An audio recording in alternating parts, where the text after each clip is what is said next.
Hello everyone, welcome back to the wonderful channel physics with Nadeem, आपका mentor और teacher. आप में से कई लोग जो मुझे देख रहे होंगे या तो वो क्लास 9th में जा चुके होंगे या फिर क्लास 9th में मूव करने वाले होंगे। तो बहुत सारे ऐसे चैलेंजेस हैं, प्रॉब्लम्स हैं जो आप क्लास 9th में फेस करने वाले हैं। वो क्या है और क्या क्या चीजें इसमें आप फेस करेंगे, सारी चीजें इस वीडियो में डिस्कस करेंगे। देखो, क्लास 9th वैसा ही है जैसा आप क्लास 10 से क्लास 11th में जाते हो, और इस चक्कर में कई सारे स्टूडेंट्स अपनी पूरी एकेडमिक ईयर बर्बाद कर देते हैं। तो आपके साथ ऐसा कोई प्रॉब्लम ना हो और आप पहले से प्रिपेयर रहो, खुद को प्रिपेयर कर लो कि क्या क्या प्रॉब्लम्स आपको फेस करने को मिल सकता है और क्या आप नई चीजें देखोगे क्लास 9th में और क्यों ये इंपॉर्टेंट है, वो सब हम वीडियो में डिस्कस करेंगे। चैनल को सब्सक्राइब कर लेंगे और ऐसे इंफॉर्मेटिव वीडियोस के लिए आप मेरे साथ जुड़े रहें। आप किसी भी बोर्ड से हो, सीबीएसई, आईसीएसई, आप इस वीडियोस को पूरा देखेंगे और आपको सारी चीजें मैं डिटेल्स में यहां पर समझाऊंगा।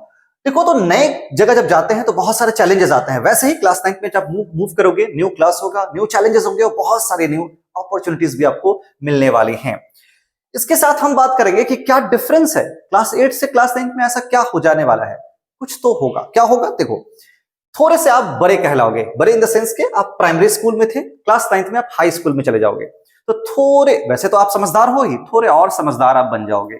ठीक है, चलो उसके बाद क्या होगा?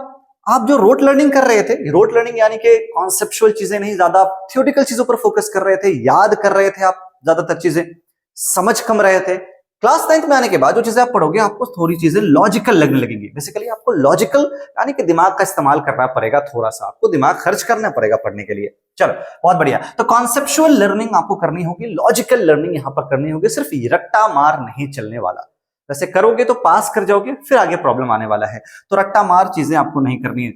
ठीक है। Challenging course work, challenging course work का मतलब है कि आपके जो बुक्स होंगे, आपके जो क्वेश्चंस होंगे, थोड़े से हेवी हो जाएंगे। बेसिकली आपको थोड़ा दिमाग लगाना पड़ेगा, थोड़े मेहनत ज्यादा करनी पड़ेगी, बुक्स ज्यादा होंगे आपके पास, अलग अलग बुक्स बढ़ जाएंगे, केमिस्ट्री, फिजिक्स, बायो। कई बार वैसे आईसीएसई के अंदर तो सब शुरुआत से अलग होते हैं, सीबीएसई वालों के लिए थोड़ा सा डिफिकल्ट होने वाला है ये चीजें, क्योंकि वो प्रिपेयर्ड नहीं रहते इन चीजों के लिए। कई बार different books appear complicated, exactly. बहुत सारे बुक्स एक साथ मिलेंगे आपको, आपको सब चीजें टाइम पर फोकस करनी है, सब पर सबको अपना अपना टाइम देना है और सब कंप्लीट करना है। तो इसमें कई बार ऐसा होता है कि ये थोड़े से हेवी लगते हैं, फिर आपको लगेगा ऐसा ये कॉम्प्लिकेटेड बनता जा रहा है, तो इसे बनने नहीं देना है। तो ये सारे डिफरेंस होंगे। हाँ, क्लास 8th में आपको थोड़ी फ्रीडम फील होती है, जैसे कि थोड़ा फ्रीडम फील करते हैं कि बस याद कर लिया, टेंशन नहीं, ट्यूशन गए, होमवर्क बना लिया, दैट्स इट। यहां पर होमवर्क भी आप बना रहे हैं तो आपको प्रैक्टिस, सेल्फ स्टडी पर ज्यादा ध्यान देना पड़ेगा क्लास 9th में आने के बाद में।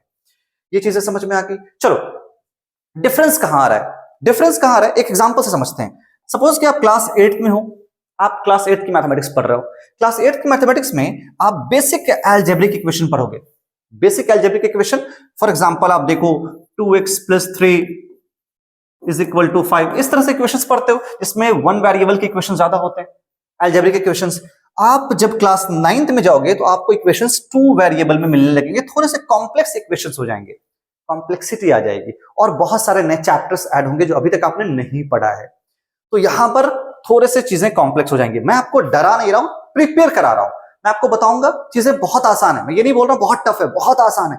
थोड़ा सा आपको एफर्ट लगाना पड़ेगा उसमें, इसके लिए प्रिपेयर रहें, इसलिए मैं कह रहा हूं। आगे बात करते हैं क्लास 8 में और क्या चीजें हैं। आप देखो, साइंस के अंदर में, खासकर फिजिक्स के अंदर में, आपको क्लास 8 में कोई भी numerical, almost zero numerical, almost no numerical, कोई भी न्यूमेरिकल प्रॉब्लम्स आपको नहीं मिलता। कोई मैथ्स वर्क नहीं करना पड़ता फिजिक्स के अंदर में, है ना। आप क्लास 9th में आओगे तो आपको न्यूमेरिकल एंड मैथ्स वर्क करना पड़ेगा। न्यूमेरिकल होंगे और plus math work. Math work में क्यों बोल रहा हूं कि बेसिक मैथ की जानकारी आपको होनी चाहिए। बेसिक्स मैथ क्लास 7th में जो 6 में 8 में पढ़ा है आपने, वो मैथ्स आपको आना चाहिए क्लास 9th में आपको फिजिक्स पढ़ने के लिए।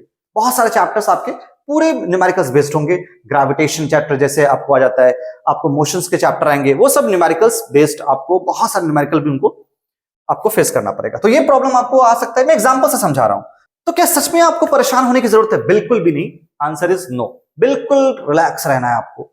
क्या नहीं करना है, क्या क्या चैलेंजेस जो फेस करने वाले हैं आपको मैंने बता दिया। आपको क्या नहीं करना और क्या करना है वो भी समझ लेते हैं। आपको क्लास 9th को इग्नोर नहीं करना है, इग्नोर नहीं करना है, थोड़ी सी सीरियस आपको दिखानी है, सीरियसनेस दिखानी है। तो आपको थोड़ा सा सीरियस हो जाना है खुद में। तो अगर सीरियसली चीजों को लेंगे तो आप मेहनत भी करेंगे और अच्छे से आप चीजों को कोप अप कर पाएंगे। And don't be over confident. Exactly ये गलती बहुत लोग करते हैं। आपके क्लास 8 में 85% आए हैं, 90% आए हैं, 95% आए हैं, वेल एंड गुड, बहुत अच्छी चीज है, बट आपको ओवर कॉन्फिडेंट नहीं बनना है। ऐसा करके आप क्या करेंगे, अपनी परफॉर्मेंस खराब करेंगे। आपको लगेगा नहीं मैं तो बहुत तेज हूं, मैंने 80% स्कोर किया है, मैं 9th में भी कर सकती हूं या कर सकता हूं। ऐसी गलती नहीं करना। आपको क्या करना है, आपको अपने पेस को चेंज करना है, पढ़ाई के अपनी स्ट्रैटेजी को चेंज करना है और नई स्ट्रैटेजी के साथ क्लास 9th में आपको आना है। ठीक है, तो ओवर कॉन्फिडेंट नहीं बनना। टाइम को अच्छे से मैनेज करना है, ट्यूशन के टाइम को अपने, अगर ट्यूशन ले रहे हो आप तो आपको स्कूल की टाइमिंग को, अपनी सेल्फ स्टडी की भी टाइम निकालनी है। आपको सेल्फ स्टडी की टाइम निकालनी पड़ेगी बच्चा, सेल्फ स्टडी करना होगा।